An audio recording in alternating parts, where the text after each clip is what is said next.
Hello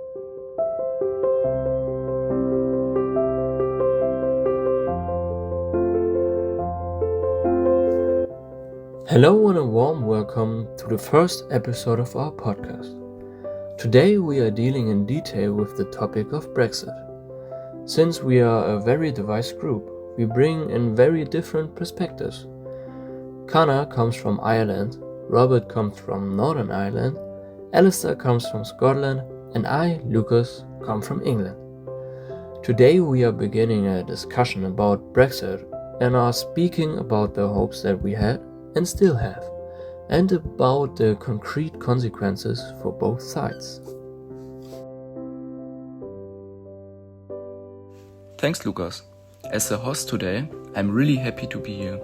Before we start our big debate, let's quickly introduce ourselves. We want to tell you who we are and how Brexit changed our personal lives. Lucas, do you want to start?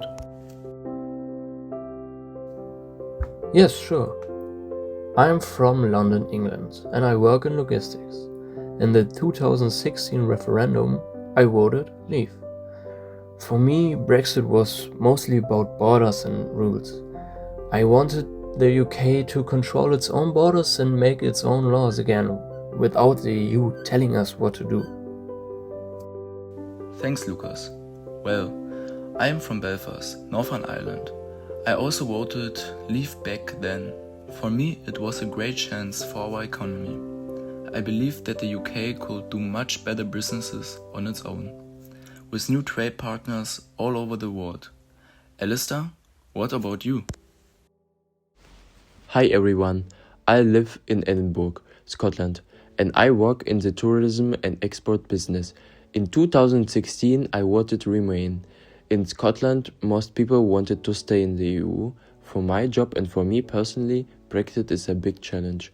It is much harder now for European tourists to come here, and we lost a lot of EU money for our local projects. Hello indeed, I'm joining you from Dublin, Ireland. Given that Ireland remains a committed member of the European Union, Brexit has uniquely disrupted our geopolitical and economic landscape. Although I obviously did not vote in the UK referendum, thus far I'm the Irish person living in the Republic of Ireland. The consequences directly impacted my life and our agricultural trade. From my perspective, the decision to destroy ties with the EU was profoundly regrettable and remains a significant historical mistake.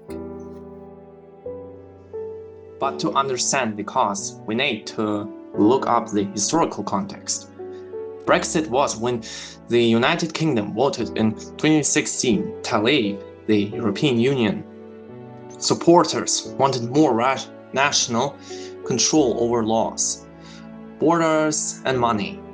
Opponents believed leaving would hurt the economy and reduce cooperation with Europe. After years of negotiations and political disputes, the UK officially left the EU in 2020. The debate continues because people disagree about whether the political gains were both the economic costs. Thank you, Connor, for that history lesson. Now let's talk about the main question. Is Brexit a new chance or is it bad? I still think it's a big chance. The UK can now sign its own trade deals with countries like Australia or countries in Asia. We don't need to ask 27 EU countries for permission. If you look at the official UK government trade agreements hub, you can see that the UK has already made deals with over 70 nations. That is good for our future. I don't agree, Robert. Asia is very far away. The EU market is right next to us, and we are losing it. Because of Brexit, trading with Europe is a mess. There is so much paperwork and waiting time at the borders.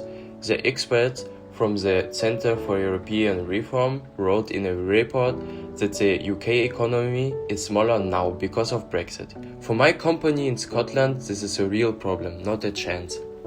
But Alistair, you forgot the good things. Now we have our own immigration system. We use a points-based system. This means we can choose which workers we need. It is much fairer for people from all over the world, not just for people from the EU. We have control again. While I comprehend the desire for control, Lucas, one cannot ignore the reality of economic integration. The introduction of new customs checks has severely complicated the trade between Great Britain and Ireland. Furthermore, the Northern Ireland Protocol and now the Windsor Framework shows how dangerous this is for peace. According to the official BBC News Brexit guide, keeping the border open while checking goods has been an absolute diplomatic nightmare. The risk to peace and stability is a far greater challenge than any control over laws. That is true. The border here in Northern Ireland is difficult, but we need more time. 10 years is not that long for a big change. Independence is always a long-term project. We don't have time, Robert.